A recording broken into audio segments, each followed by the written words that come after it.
நேற்றைய தினம் இலங்கை ஏ மற்றும் இந்திய ஏ அணிகளுக்கு இடையிலான ஒரு நாள் போட்டி நடைபெற்றிருந்தது. அதாவது முத்தரப்பு போட்டி இலங்கை, இந்திய மற்றும் ஆப்கானிஸ்தான் அணிகளுக்கு இடையிலே நடைபெறுகின்றது. நேற்றைய தினம் விறுவிறுப்பாக நடைபெற்ற போட்டியிலே இலங்கை ஏ மற்றும் இந்திய ஏ அணிகள் சமநிலையில் முடிவடைந்திருந்தது போட்டி. அதைத் தொடர்ந்து இந்திய அணியின் தலைவர் திலக் வர்மா மிகவும் வேண்டி கேட்டுக்கொண்டார், சூப்பர் ஓவருக்கு செல்ல வேண்டும். ஆனாலும் நடுவர்கள் இல்லை, லைட் காணாது என்றெல்லாம் சொன்ன போதும் திலக் வர்மா விடுவதாக இல்லை, தங்களுக்கு சூப்பர் ஓவர் வேண்டும் என்று கோரியிருந்தார். அதன் அடிப்படையில் சூப்பர் ஓவர் நிர்ணயிக்கப்பட்டிருந்தது.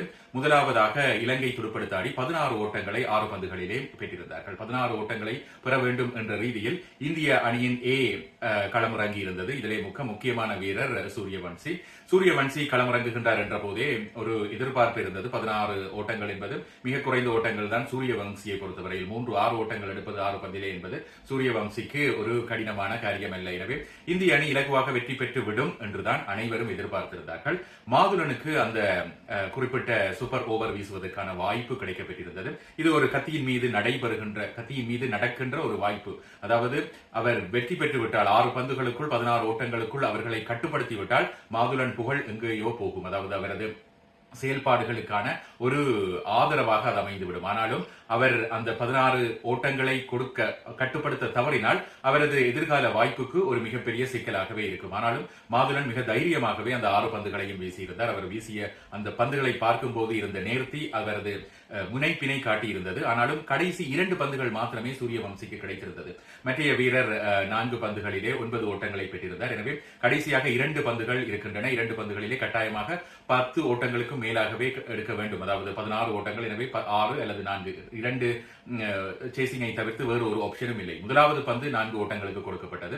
எனவே கடைசி பந்தில் நிச்சயமாக சிக்ஸர் அடிக்க வேண்டும். ஆனாலும் அந்த பந்து டாட் போலாகவே அமைந்திருந்தது. மிக துல்லியமாக மாதுலன் வீசியிருந்தார். சூரியவம்சியினால் அதனை எதிர்கொள்ள முடியாமல் போயிருந்தது. அதனைத் தொடர்ந்து ஒரு சில முருகல் நிலைமை காணப்பட்டது. இலங்கை ஏ அணி வீரர்களில் ஒருவர் அவரை பார்த்து கேலி செய்ததாகவும் அதற்கு அவர் பிசிக்கல் ரீதியாக அவரை தாக்கியதாகவும் சில காணொளிகள் காணப்படுகின்றன.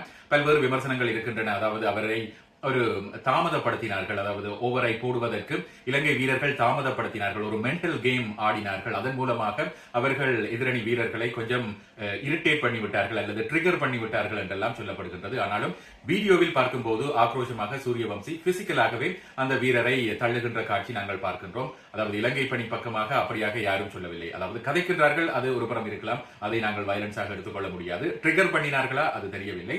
ஆனாலும் சூரியவன்சியின் அந்த செயல்பாடு இப்பொழுது இணையதளம் வாயிலாக வைரலாகவே இருக்கிறது. சின்ன வயசு, அதாவது சிறிய பராயத்தில் இப்படியாக கோபம் வருவது தவிர்க்க வேண்டும். பார்க்கலாம் எதிர்காலத்தில் சூரியவம்சி எப்படியாக மோல்டு பண்ண போகின்றார்கள் என்று.